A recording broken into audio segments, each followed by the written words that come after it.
मेळावा घेतलेला आहे की विचारांची देवाणघेवाण याच्यातून होती आणि त्या हिशोबाने हा मेळावा घेतलेला आहे।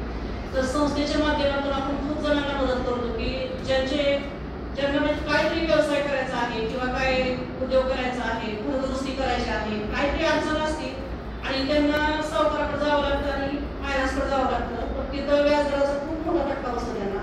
तर अशा लोकांसाठी आपण मदत करतो की आणि जास्त करून आपल्या महिलांना कर्ज वाटप आहे की ज्या महिला लोक उद्योग करते, त्यांना छोटे मोठे उद्योग करायचे, घरगुती उद्योग करायचे, साधी शिलाई मशीन घ्यायची म्हणजे तर स्वतःला कर्ज घ्यावं लागतं आणि कर्ज घ्यायसाठी बँकेत जायचं तर पहिला उतारा लागतो। तर ज्यांना गरज नसतं राहायला तर त्यांनी उतारा करून आणायचा।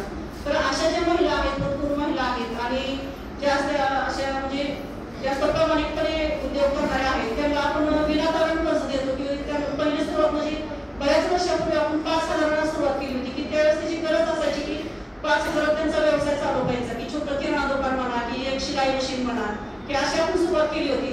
पण आता ते करता करता त्यांनी 3-4 महिन्यातच ते कर्ज फेडायचे की एवढं म्हणजे आम्हाला प्रामाणिकपणे त्यांचा हे झाला। आणि भाजीवाले असतील, भाजी विक्रेते करणाऱ्या त्यांना किती किरकोळ गरज असते की 2,000-3,000 रोजच्या रोज मंडईला जाऊन तेवढे पैसे ते मंडई मारून घ्यायचं आणि ते विकायचं। तर त्या महिलांना सुद्धा खूप म्हणजे मोठी मदत झाली की अक्षरशः त्यांना खूप काही असं असं यायला पैसे नसायचे। तर तशा महिलांना सुद्धा आपण कर्ज वाटप केलेलं आहे की ते थेंबे थेंबे तळे साचे, तसं असं छोटे छोटे कर्जदार म्हणून आपली संस्था आज मोठी झालेली आहे आणि तरी पण आपण छोट्या कर्जदारांना पण कर्ज देतो आणि मोठ्यांना पण कर्ज देतो। त्याचप्रमाणे महिला पतसंस्था आहे, आपल्या तालुक्यात एकच महिला पतसंस्था आहे।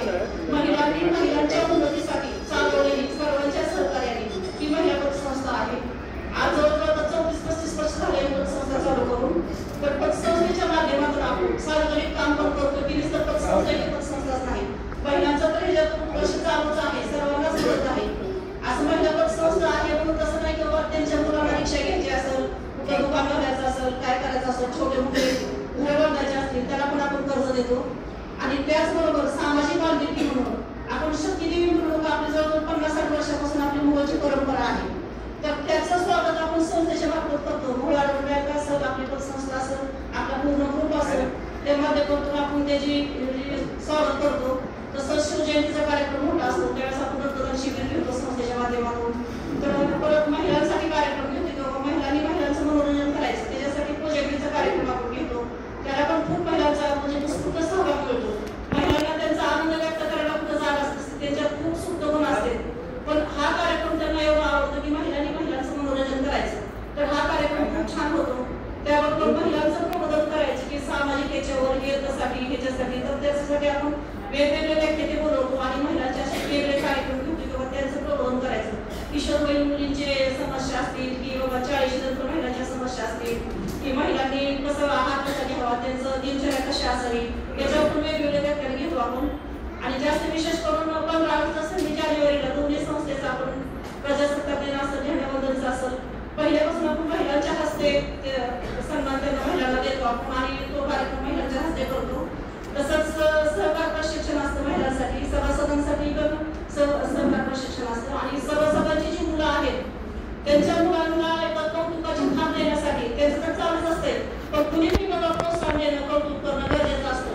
त्यासाठी आपण सभासदांच्या मुलांचे सत्कार घेतो किंवा पुढे त्यांना प्रोत्साहन देऊन एक आदर्श नागरिक घडतील या हिशोबानं।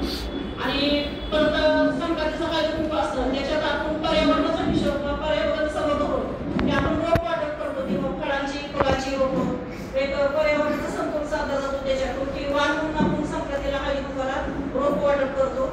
आता मुजर साहेबांनी सांगितलं पूरग्रस्तांना भरपूर मदत केलेली आहे संस्थेच्या माध्यमातून असेल, आमची वैयक्तिक असेल, तर जिथं गरज असेल तिथं संस्था आणि आपण सर्वजण म्हणजे तुमच्या सहकार्याने आपण सर्व पोहोचतो की जिल्हाधिकारी सांगायच्या अगोदर सुद्धा दुसऱ्या दिवसापासून आपली मदत तिथं गेलेली होती।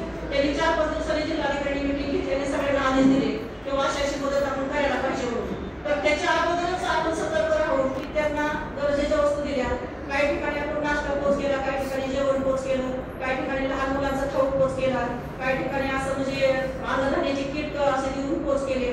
तसं जशी गरज असेल तसं आपण तिथं पोच केलेला आहे। तसंच आपण सावित्रीबाई फुले जयंती असेल, जिजाऊ जयंती असेल, बाकीच्या फुले जयंती असतील त्या आपण सर्व जयंती आपण संस्थेच्या माध्यमातून साजऱ्या करतो। तसंच समाजात कसं विविध क्षेत्रातील म्हणजे सगळ्यांनाच आपण कर्ज वाटप करतो। असं बरेच म्हणजे असे आपले संस्थेच्या माध्यमातून कार्यक्रम चालू असतात आणि वेगवेगळे ठेवीदार आहेत, खातेदार आहेत. त्यांना पण आपण संस्थेच्या माध्यमातून कर्ज वाटप आहे महिलांचा, त्याच्यातून म्हणजे फायदा झालेला आहे की त्यांना फायनान्स करून कर्ज घेऊन आठवड्याला हप्ते भरायचे आणि व्याज म्हणून बघूनच त्या एवढं हे व्हायच्या की संस्थेकडे अटॅच झाल्यामुळे त्यांचं व्याज करून निघायच्या त्याला खाली आलं आणि त्याच्यातून महिलांचा म्हणजे खूप विकास झालेला आहे. त्यात बचत गट कसे निघाले त्याच पद्धतीने महिला आपल्याकडे पतसंस्थेकडे येतात आणि आठवड्याला हप्ता भरतात आणि एवढं प्रामाणिकपणे भरतात की ज्यावेळेस त्यांना म्हणजे कुठं जायचं असेल काय अडचण असेल तर आदल्या दिवशी येऊन सांगून जाते मध्ये माझा हप्ता होता पण मी येऊ शकत नाही, मी परवा भरते केव्हा भरते.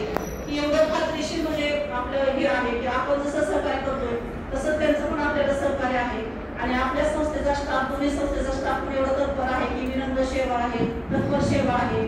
त्याच्यातच म्हणजे हे वर्षानुवर्ष संस्था चालू राहणं हे स्टाफवरच पूर्णतः अवलंबून असते. तर दोन्ही संस्थेचा स्टाफ पण तेवढं तत्पर आहे, तुमचं सहकार्य आहे, सर्वांच्या सहकार्याने संस्था चालू आहे. असं सर्वांचं सहकार्य असू द्या आणि तुम्हाला काही अडचण असेल तर आज सांगा म्हणजे त्याचं शंकाने सर्व होईल. तुम्ही सर्वजण आलात, सर्वांचं मी स्वागत करते.